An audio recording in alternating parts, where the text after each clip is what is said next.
The video title pretty much explains it. 23 favorites, because in my mind, I kind of have two tiers, the very, very tippity top, and then one just right behind it, with a total of 23 movies. The top 7 are, I would consider perfect, and then the rest are, just real close. These are, I guess, sort of ranked roughly from 23 to 1, but I mean, they're pretty much the same. Obligatory disclaimer, I don't have that many classics in here. I know, a couple weird picks. It skews a little bit modern, as I have seen many more modern movies than older, but I'm catching up. I'm working on it. I'm just one person, and the film canon is composed of a consensus of a ton of people, so hopefully people can find some fun recommendations within this video. That's really the goal. 23, My Man Godfrey. This is a script and performance movie. The duo of William Powell and Carol Lombard is absolutely incredible. The physical comedy and the edit accentuating their performances are impeccable. Great dialogue jokes and some really good supportive technical and artistic work to support the front and center positives of the comedy. 22, The 95 Senses. Shorts are awesome and sort of a weird evaluation to me because they're short. Obviously, they don't have as much runtime to do as many things, but that does mean that if they pack something really punchy, there's a less of a runtime to dilute that. This is here for me just pure emotional impact and electric storytelling. There's a succession of emotional beats in here that just absolutely floored me, and I've watched very little that hit so effectively and hit so hard. 21, Life of Crime, 1984 to 2020. This is about as raw as you can get in a documentary. Sometimes subtlety is not the most important thing. Sometimes it's not needed at all. Sometimes you need to show reality bluntly because there's so much to life, good and bad, that the average person is not going to experience firsthand, maybe even secondhand. And it's so smoothly done for taking place over 30 years. It uses this brutal truth so well to communicate an idea to the audience. And the extended period of time gives us a lot of time to understand these people. To me, this is a platonic ideal of what a documentary can do. 20, The Setup. This one's a variety of factors coming together to make it great. I find it fascinating, for one, how much it manages to get out of its 73-minute runtime. The fight itself is filmed wonderfully, but I think to me the most interesting thing is the seemingly small stuff, like the time in the back room, which is put together in such an interesting way to me, where we get these existential ideas being thrown around concerning violence and chance, and done with, I think, a tremendous amount of thought for the visual presentation. 19, Revanche. Haven't seen this in a few years, so I'm like a little rusty, but the main draw here is simply seeing the story unfold, which has absolutely mesmerized me on both times I've watched it. There's a constant tension of where Alex's arc will go, and it's so satisfying to watch the way the script decides to go with it. 18, Hoop Dreams. Another platonic ideal of a documentary, though slightly different from Life of Crime. It's another perfect example of what great documentaries do, in my mind. They don't just portray things as they're portrayed, but they tell a story within the story. They find an idea and deliver it weaved into the facts of what you're watching. This film is incredibly well constructed, and I think the most satisfying part to me is the way the character arcs mesh together to form unique dynamics. Specifically dynamics from the way their lives kind of peak and valley in various points and combinations. Similar to Life of Crime, you get a lot of time dedicated to these people to understand them and the social structures of which they're a part, which are being scrutinized. And it's all wrapped up within a character story, which is satisfying in its own right, but it's made into something special by the extra things that it has to say without saying them. 17, The Night House. This is a weird pick, I know, but there are two things that really elevate the movie this high for me. One is Rebecca Hall. I think her performance is incredible, one of the best I've ever seen. She so quickly solidifies this character and gives her, I think, a unique spin on grief with this defiant, aggressive edge that's not quite like anything else I've seen. And also, I love the specific characterization of the villain. Not too many details for spoiler reasons, but I love the visual treatment and I love the way that informs the metaphor. Also never seen anything quite like that. Number 16, Panic. Two main draws for this film. Viviane Romance, another film led by performance here. This is just the sheer magnitude of her charisma and the sort of acting within acting that she does as part of her character. She's just so magnetic. And there's a beautiful, or maybe tragic, universality to the movie's ideas. It's not the first and only film to touch on mankind's fickle nature, but I think something about seeing these same ideas about 80 years earlier on screen that feels so relevant to humanity still today really touches me in a unique way. Number 15, Parasite. Parasite, man, it just does so much with the language of cinema. It just packs meaning and depth in such a wide variety of ways, to a degree that in my mind is extremely rare. You don't normally see a film this ambitious succeed so frequently in its runtime and in so many different ways. 14, Exotica. I might describe my favorite quality as atmospheric. Really, that's also a product of just the essence of who these characters are as written. It's the feeling you get about each of these like lonely, barely coping people who are connected in the film via a specific event and on a meta level through the edit. Constructs this little world of this specific feeling and emotion, this specific type of isolation isolation. It's dreamy and it's distant and sad. It's just such a unique feeling that I just love existing in for a couple hours. 13 is Aftersun. Two main draws here as well. Emotion. And if you know, then you know the section in the film that absolutely crushes my heart and crushed a lot of people's hearts. But I also think an underrated star of the show is the edit. While it's not usually flashy, I love the way it prioritizes things like the sights of the vacation. The visual memories that are used while characters still talk under them is mesmerizing, and I think it's perfect with the mindset of the main character who is reliving these memories with this emotional backdrop that we're learning about. 12, An Elephant Sitting Still. This film's an incredible achievement to me, a nearly 4-hour film that flies by. This is primarily a performance and script film, as the trappings are all pretty simple but nonetheless supportive and fitting. It is just spellbinding to sink into this world and sink down with the characters as they kind of search and flounder in their circumstances and in the essence of life. 11, Happy End. One of the funniest films I've ever watched. The linchpin murder scene is probably the best stark comedy ever put to screen in my mind. And there's such creativity with how these moments and these gags fit together. And additionally, the technical execution is fascinating as the film kind of vacillates between this reverse motion and forward motion at times. So it's interesting to see how these things were kind of put together. Number 10, Come and See.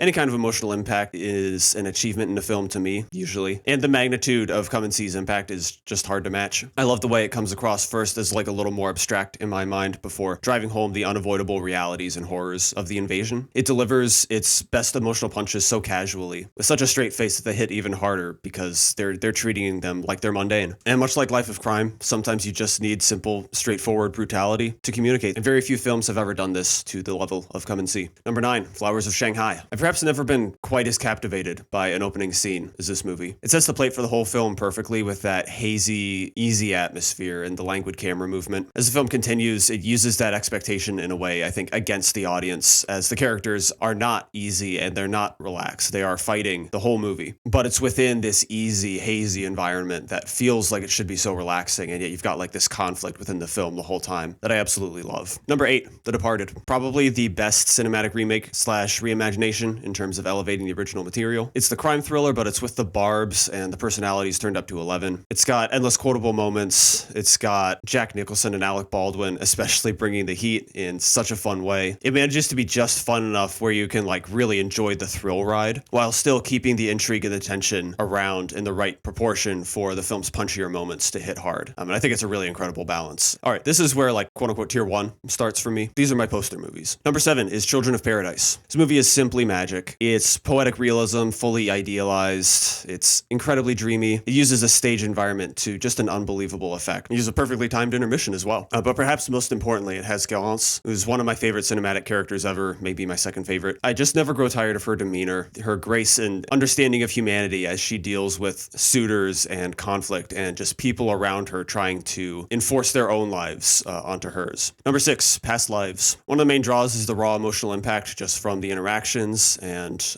arcs. Performances are all great, Greta Lee especially, and I think Celine's song writes about such interesting personal conflicts. This is also another film that I think does a ton of things well, just on the small scale. Just little things over the film just keep adding up. Like it does a little thing well, it does a little edit, a little transition well. It leaves space really well. And I just think all of that make for such a comfortable environment, and one where it's just like, it just feels like you're in good hands as it's delivering its ideas to you.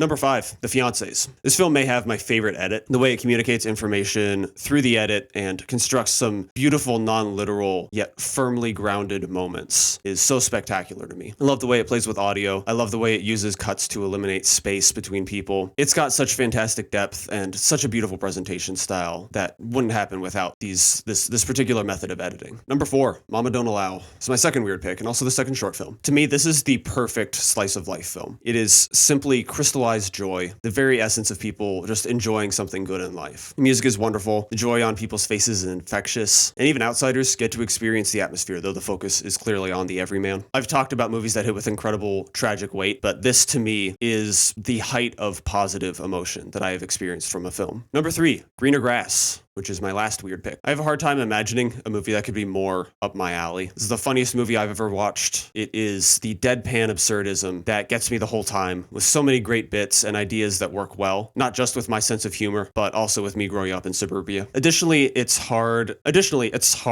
to imagine a more perfect aesthetic for a film. This hypersaturated, sanitized, infomercial-looking film is just the perfect expectation of perfection while being, the facade for the kinds of human behavior that's really trying to compensate for. Number 2, The Wailing. 2 main draws here. Probably my favorite cinematic character, Jung-gu. Horror has, tropes for characters doing dumb things and whatnot. It's well known. But this is the best use for that I've ever seen, where Jung-gu is just some schmuck trying to save his daughter. He's genuinely doing his best. And part of the reason why he's my favorite cinematic character is the way the edit uses doubt and uncertainty and confusion to put us into his shoes. He's a man at the mercy of fate, of incomprehensible forces that he can't reason with. We, the audience, are also in the hands of unreasonable forces, namely the filmmaker. And the fact that we're so off balance and uncertain is the perfect method to put us in Jung-gu's shoes. And I know, out of context without seeing the movie, that kind of sounds like I'm just coping with a movie that doesn't make any sense. But I believe that's absolutely intentional. The feeling you get while watching the film, an uncertainty of what is going to happen, what has happened, because of the movie's ideas, and the movie's ideas about faith and uncertainty and questioning the hand you've been dealt, more or less. I think it's an absolutely perfect compliment. And number 1, The Graduate. This is kind of like what I said about Parasite, but just kicked up another notch. I think there's an incredible array of ways in which this movie adds meaning and depth via mostly visual language. I think The Graduate probably has the richest sense of visual language that I've ever seen. And couple that with fantastic performances, a great sense of humor, writing, and physical performance, both. I have a hard time seeing The Graduate being topped by another film on this list for a long time.